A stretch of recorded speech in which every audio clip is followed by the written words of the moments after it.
두려움의 시대다 이렇게 표현했어요. 여러분, 두려움이라고 하는 것이 뭡니까? 이 두려움이라고 하는 것은 마음에 안정을 찾지 못하고 늘 마음이 편치 않아요. 그리고 초조하고 압박감을 느껴지는 이것을 두려움이다 이렇게 표현해 볼 수가 있습니다. 자, 우리 10대들은 어때요?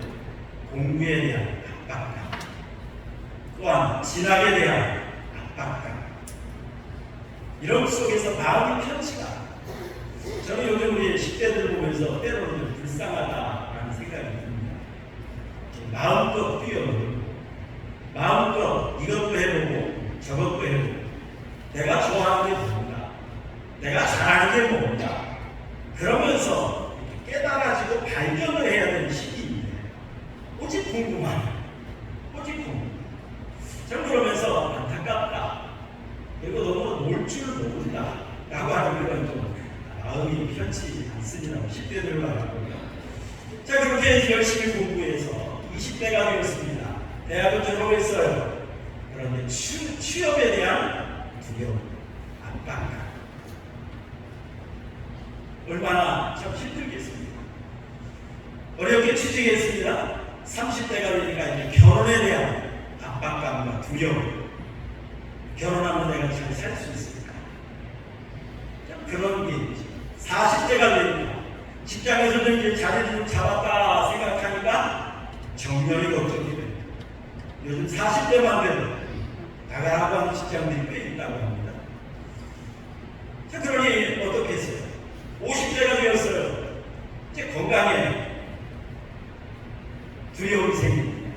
암이 생기고 원치 않는 이상 증세가 오고, 자, 이제 60대가 되어지고 그 이상이 되면 이제 노후가 오죠.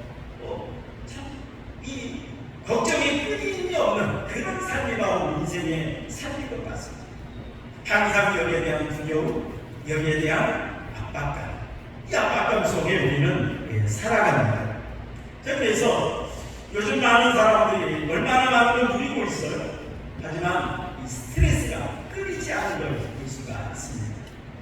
우리 인생의 삶에는 이와 같이 두려움이 끊이지 않는 것 같아요. 오늘 본문의 말씀을 보면 이스라엘 백성들의 상황이 이와 같았다라고 표현해 볼 수가 있습니다.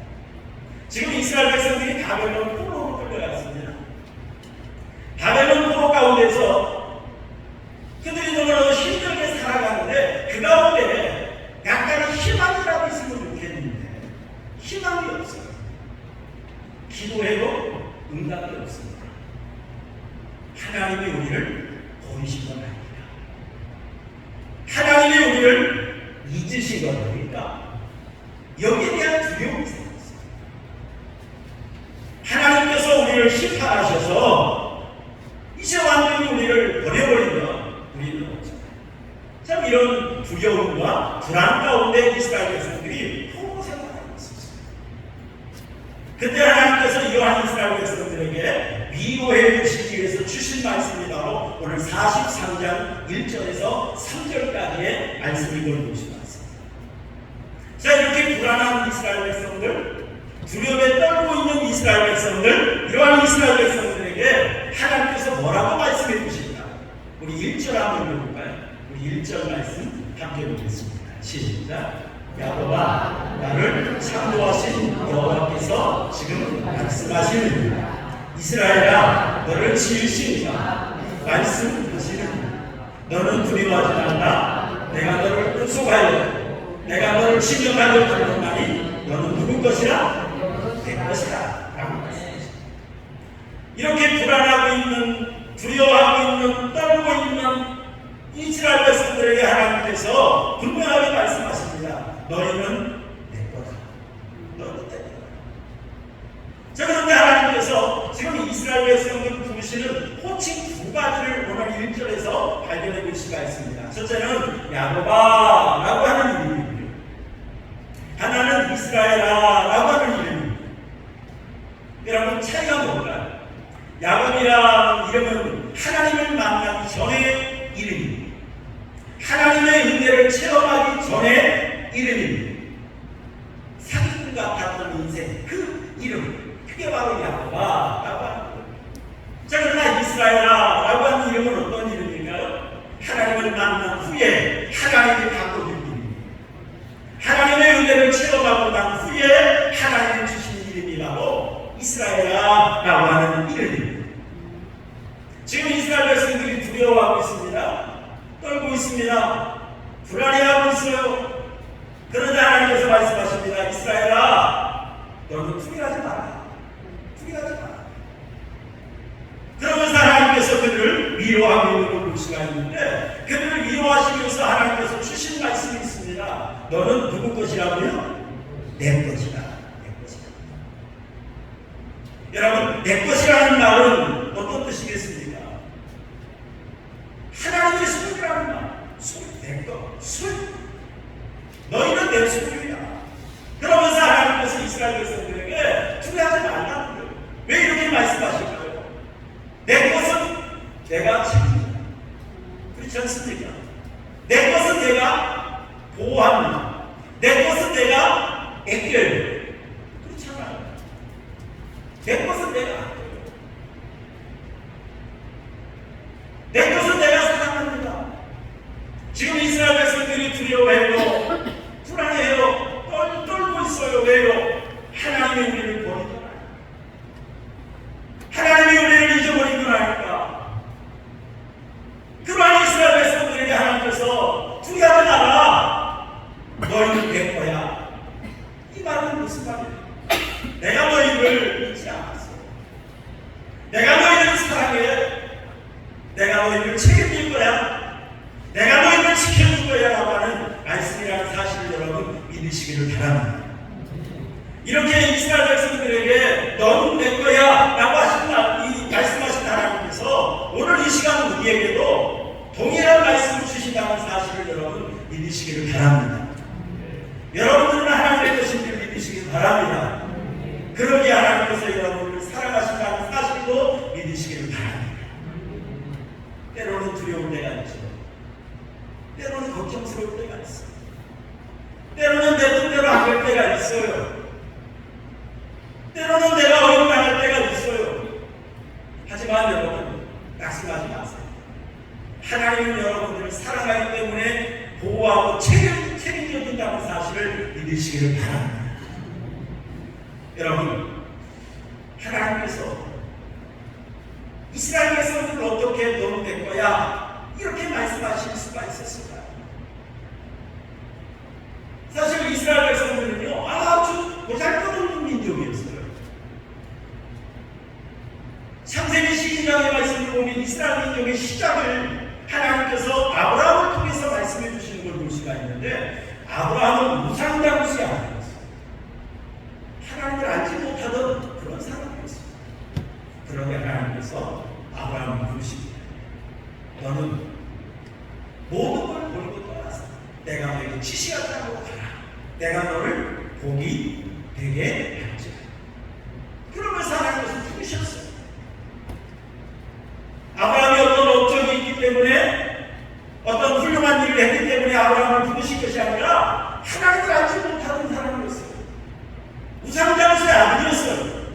그런 그를 하나님께서 찾아가셔서 아브라함아, 그러시면서 하나님께서 부르셨던 것처럼 하나님께서 우리도 불러주셨다는 사실을 여러분 믿으시기를 바랍니다.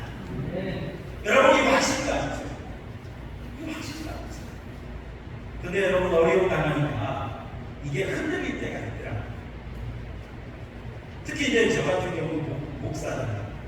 신학을 하고 이제 목사 안수를 받고, 자, 이 과정 속에서 우리 목사님들은 항상 확인을 합니다. 하나님이 나를 정말 부르셨을까? 혹시 하나님이 부르셔서 가는 길이 아니고 내가 가고 싶어서 가는 길은 아닌가? 이 고민을 많이 합니다. 여러분, 이게 흔들리면 안 되고, 그렇지 않습니까? 두른바다 나서리는 어디든지가 어디다. 고백하며 가는데 이 길이 하나님이 나를 부른 길이 아니고 내가 좋아서 내 뜻대로 가는 길이라면 얼마나 불행한 인생입니까? 그럼 환성하는 거예요. 하지만 확인하고 내가 확신한다고 확신하고 걸어왔는데 어려운 방안이라면 다시 한번 돌아보게 됩니다. 하나님이 날 정말 부르셨을까? 하나님이 정말 날 부르신 게 맞을까? 부르셨다면 왜 이렇게 날 어렵게 할까? 그런 생각만 합니다. 아마 여러분들도 어렵게 하면 그 생각할 수 있으리라고 생각이 되죠. 여러분, 하지만 의심하지 마세요. 하나님이 여러분을 부르셨다는 사실을 확신하시기를 바랍니다. 믿으시길 바랍니다. 흔들리지 마세요. 나는 연약할지라도, 나는 흔들릴지라도 우리 하나님은 변함없는 하나님이라는 사실을 믿으시기를 바랍니다. 그렇다면 여러분, 어떻게 우리가 하나님 것이 될 수가 있었습니까? 어떻게 내가 하나님 것이 될 수 있었습니까? 여러분, 1절 다시 한번 읽어볼까요? 1절 43 뒤로 한 번만 넘겨주세요. 예, 거기 다시 한번 읽어보시죠. 1절 다시 한번 봅니다. 시작. 야곱아, 너를 창조하신 여호와께서 지금 뭐 하신다고요? 말씀하신다. 자, 말씀하시는데 어떤 분이 말씀하세요? 창조하신다. 너를 창조하신 여호와께서 지금 말씀하신다. 이스라엘아, 너를 지으신 이가 말씀하신다. 하나님이 나를 어떻게 했어요? 창조했어요. 하나님이 나를 지었어요. 하나님이 나를 만들었어요. 그러니까 누구 거예요? 하나님. 여러분, 우리 어린아이들도 생존기로 만들면 그거 내 거라는 확신이 있잖아. 애기자. 하나님이 이 세상을 창조하시고 나도 만드셨어요. 그러기 때문에 우리는 누구 거라고요? 하나님. 그러기 때문에 우리는 내가 볼 때는 좀 못나 보여도, 내가 볼 때는 좀 시원찮아 보여도 하나님이 나를 만들었다. 여러분, 창세기 1장 1절 말씀을 보면 이렇게 말씀했잖아요. 태초에 하나님이 천지를 창조하시다. 태초에 천지를 창조하신 하나님이 나도 만드셨어요. 여러분, 이사야서 43장 7절로 함께 한번 읽어보겠습니다. 이사야서 43장 7절 시작. 내 이름으로 불려지는 모든 자, 곧 내가 내 영광을 위하여 창조한 자를 위하여 그를 내가 지었고 그를 내가 뭐했다? 만들었다. 하나님 분명히 말씀하십니다. 내 영광을 위하여 창조하다. 하나님의 영광을 위해서 우리를 지었다. 그리고 내가 그를 지었고 내가 그를 만들었다는 것. 여러분, 하나님께서 나를 왜 믿음 주시고 하나님이 나를 부르셨을까요? 하나님의 은혜를 알고 하나님의 은혜를 체험하면서 그 은혜에 감사하면서 하나님의 영광을 위해서 살도록 나를 창조하셨다는 사실을 믿으시기를 바랍니다. 여러분, 에베소서 2장 10절 한번 보시죠. 에베소서 2장 10절 함께 봅니다. 시작. 우리는 그가 만드신 그리스도 예수 안에서 선한 일을 위하여 지으심을 받는 자니 이 일은 하나님이 전에 우리로 그 가운데서 행하게 하려 하십니다. 라고 말씀하셨습니다.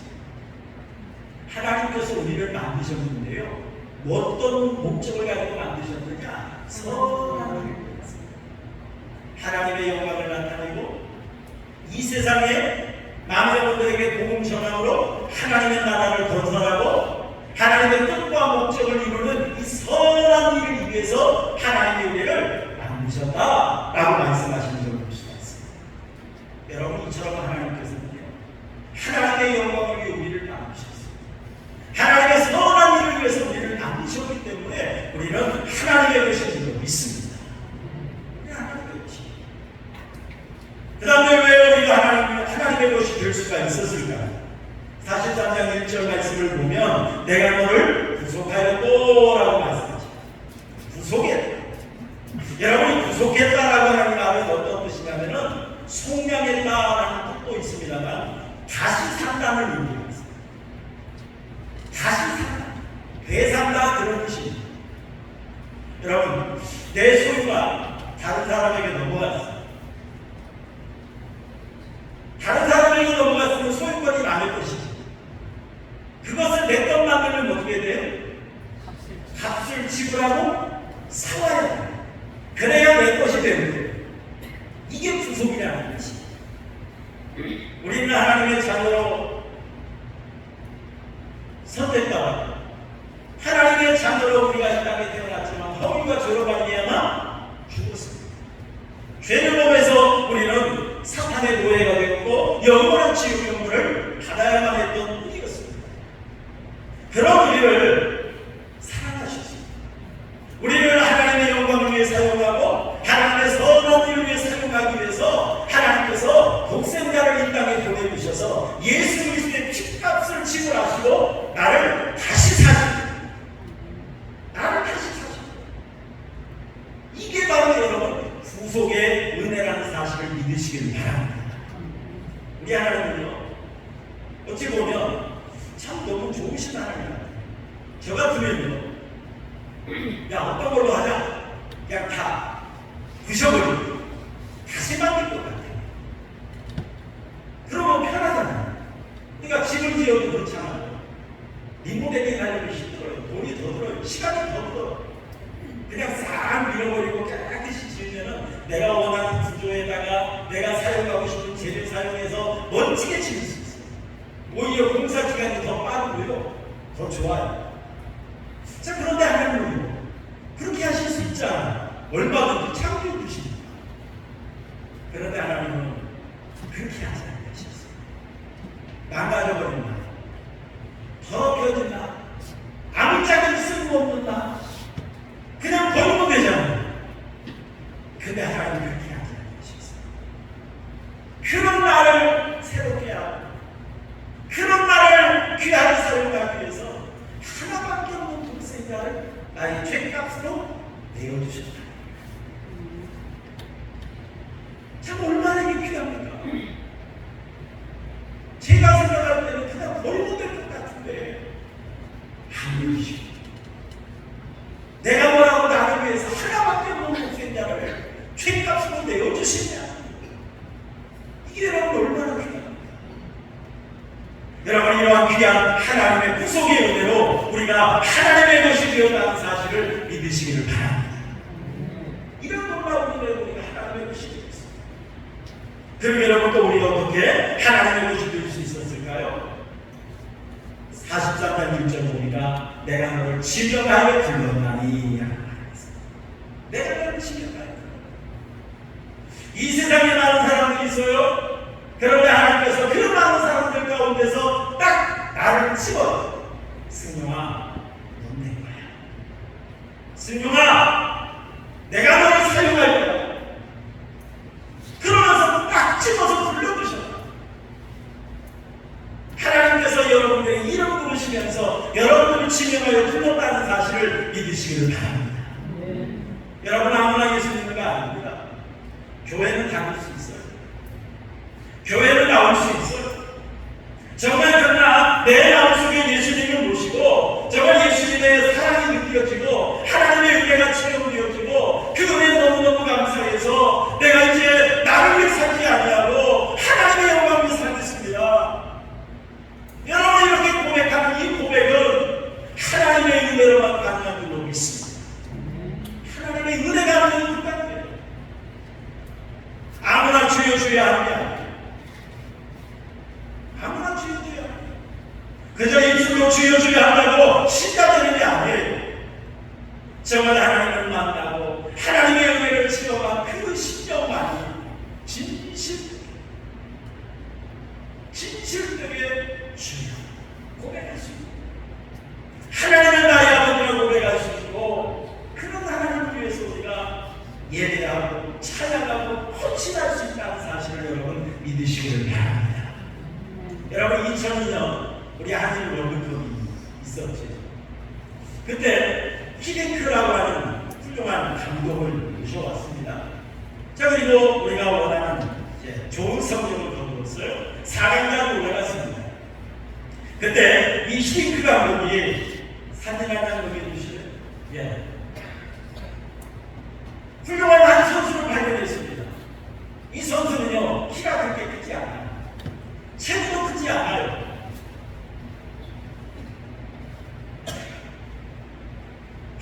이 선수는 열심히 심장이 2개, 3개 날 정도로 아주 열심히, 그리고 군대 플레이를 잘하는 그런 선수인데 각 대학에서 뽑아가지 않아요. 각 프로구단에서도 데려다 쓰지 않아요. 이 박지성이라고 하는 선수입니다. 이 선수를 발견했어요. 그리고 이 선수를 데려다가 훈련을 시킵니다.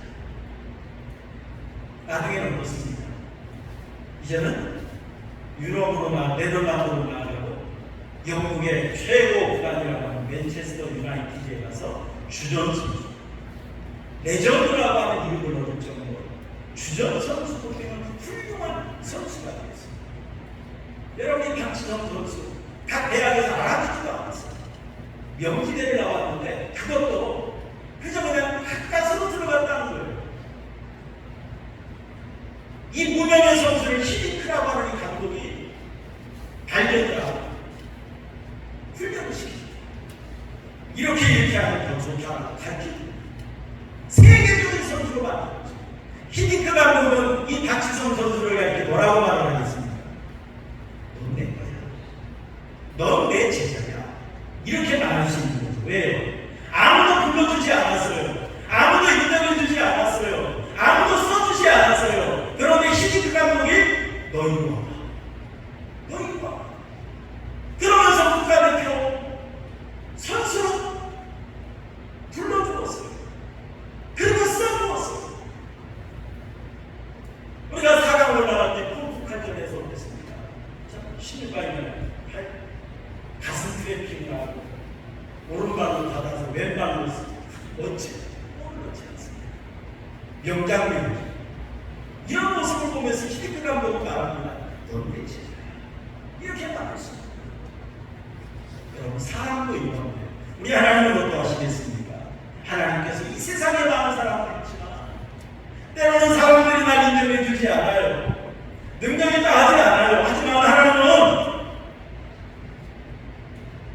야, 누구야? 내 이름을 시켰어. 나를 불러주시고 나를 세워주시고 나에게 일하게 하시니 얼마나 감사하겠습니까? 이처럼 하나님께서 내 이름 불러서 나를 불러주시고 나를 사용해 주시기 때문에 나는 하나님의 것인 줄로 믿습니다. 나는 하나님의 것입니다. 여러분, 하나님의 것이 됩니다. 하나님께서 어떻게 하십니까? 보호해 주십니다. 책임져 주십니다. 우리 2절 한번 읽어보시죠.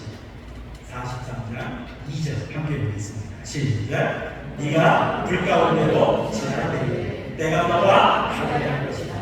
강을 건널 때에 물이 너를 침몰하지 못할 것이다. 네가 불 가운데로 지날 때에 타지도 아니할 것이다. 불꽃이 너를 사르지도 못하리니 라고 말씀합니다. 자, 2절에 나오는 문이 나와요. 또 불이 나와요. 여러분, 여기서 말하는 물과 불은 인간이 이 세상에서 살아갈 때 만나는 환난과 역경을 상징하는 단어입니다.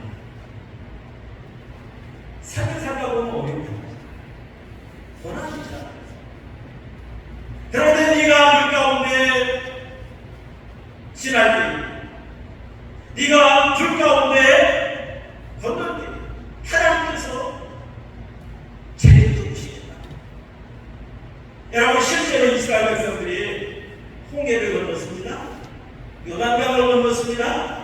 어떻게 건널 수 있었나요? 홍해가 가로막혀 있자 이스라엘 백성들은 뒤에서 애굽의 군대가 쫓아오니까 원망한, 하나님을 원망하고 모세를 원망하고 원망하는데 하나님은 놀라운 역사를 나타내시죠. 홍해를 간다고 심장도를 내서 건너가게 하십니다. 여러분, 바울도 복음 전하다가 이제 로마로 가지 않습니까?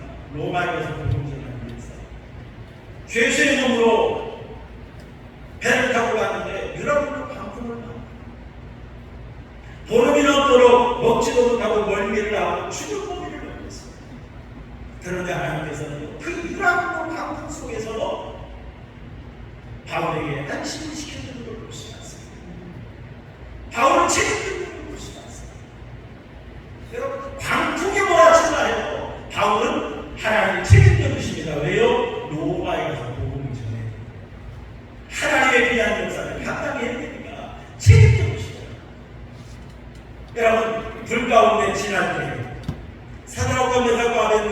다니엘서 3장 이야기로 보이지 않습니까?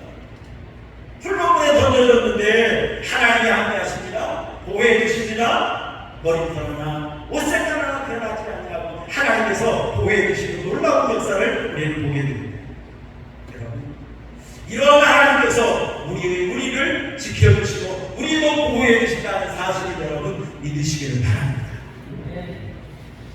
인도에 인구가 14억이라고 해요. 인구의 인구가 14억. 중국보다 가깝습니다. 거기에 힌두교를 믿는 사람들 퍼센트가 82%. 그리고 무슬림, 이슬람을 믿는 사람들 퍼센트가 13%. 근데 기독교가 세 번째입니다. 기독교를 믿는 퍼센트가 2.3%입니다.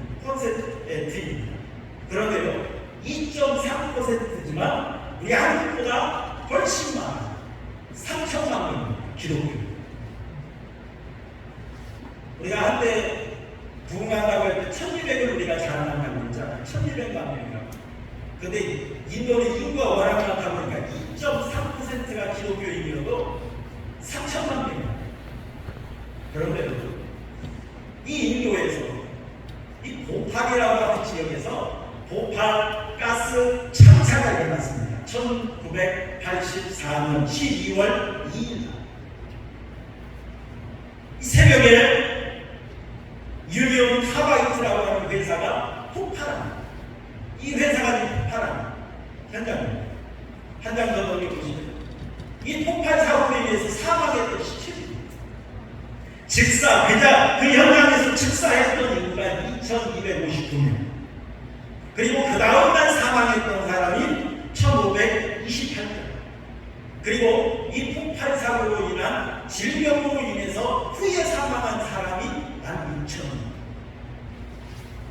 그래서 이 폭발 사고로 인해서 사망자만 19,787명. 2만 명이 가까워요. 그리고 이 폭발 사고로 인해서 부상자가 55만 8,125, 60만 명이 가까워요. 여러분, 전주인구 가까워요. 전주인구 사람 엄청납니다. 이 폭발 사고가 일어났습니다. 그런데 이 인도 이 폭발 가스 참사, 이 가스가 지나가는 곳마다 사람들이 중독이 되고 사망하고 질병에 걸리고 그런 일이 발생했어요. 그런데 길 하나를 놓고 가스가 몰려오다가 길 하나를 놓고 이 길 건너면 거기 기독교인들이 사는 지역이야. 이제 그 기독교인들 지역을 덮치는 그 상황들, 이 이야기는 거기 이제 선교사님을 보고 알려집니다. 이제 길 하나를 넘어오면 되는데 갑자기 바람이 불어오더니만 바람의 방향을 바꿔버린다. 그래서 기독교인들이 살고 있는 그 지역에는 바람만도 피해를 보지 않는다. 그런 이야기가 있습니다. 여러분, 이렇게 놀라운 역사가 일어나기도 합니다. 우리 하나님의 역사는 놀라거든요. 우리 하나님의 역사는 기가 막혀요. 여러분, 그렇지 않고 내가 원하지 않게 때로는 질병으로, 때로는 사고로, 때로는 내가 전혀 생각지 않았던 그런 어려움들이 나에게 닥쳐올 수 있어요. 이렇게 놀라운 역사를 체험하면 기도 찬양이 나오죠. 기가 막히기도 얼마나 찬양이겠어요. 그런데 우리가 살다 보면 어려움 당할 때가 있어요. 고난 당할 때가 있어요. 그럴 때는 어때요? 제가 조금 전에 말씀드린, 전에 말씀드린 것처럼 흔들릴 때가 있어요. 하나님이 나를 사랑하시고, 하나님이 정말 내 편이실까? 하나님이 정말 나를 위해 주실까? 여러분, 그런 상황이 갈지라도 여러분, 하나님은 여러분들을 보호하시고 여러분들을 사랑하신다는 사실을 여러분 믿으시길 바랍니다. 환난 중에도 함께하세요. 여러분, 환난을 통해 하나님이 이루시고자 하시는 뜻이 있어요. 저희 교회에 어제 카톡을 하나 받았는데 한 목사님이 암에 걸리셨다 라고 하는 카톡을 받았어요. 기도를 받았어요. 목사님들도 안 하는 거예요. 성도님들도 어린 게 아니에요. 얼마나 때로는 그 과정에서 힘들고 어렵습니다. 하지만 내가 고통당할 때, 내가 아파할 때, 내가 힘들할 때 하나님도 나와 함께 아파하고 있다는 사실을 여러분 믿으시길 바랍니다. 왜요? 하나님. 나는 누구예요? 하나님이잖아요. 하나님. 그러니까 하나님이 책임지고 싶다는 사실을 여러분 믿으시길 바랍니다. 지금 이스라엘 백성들도 지금 상황이 어때요? 포로 가운데 있잖아요. 절망적이잖아요. 희망이 보이지 않잖아요. 그래서 하나님이 버리신 거 아닌가요? 하나님을 잊어버린 거 아니에요? 그러면서 두려워하고 떨고 있는 상황이었잖아요. 그런데 하나님 그들에게 말씀하십니다. 내가 너를 구속하였고 내가 너를 치명하여 불렀나니 너는 것이라. 이렇게 말씀하십니다. 오늘도 우리에게 이 말씀 주신다는 사실을 여러분 믿으시고 정말 하나님 앞에 항상 나는 하나님 것이기 때문에 하나님이 나와 함께하고 있고 하나님이 나를 사랑하고 있고 하나님이 나와 함께 하시면서 나를 돕고 있고 보호하신다는 사실을 여러분 믿으시면서 이에 믿음 가지고 더욱더 충성하시고 예배하시고 하나님 앞에 영광 돌리는 삶 승리의 삶을 사는 우리 성도님들의 삶이 되시기를 주님의 이름으로 축원합니다.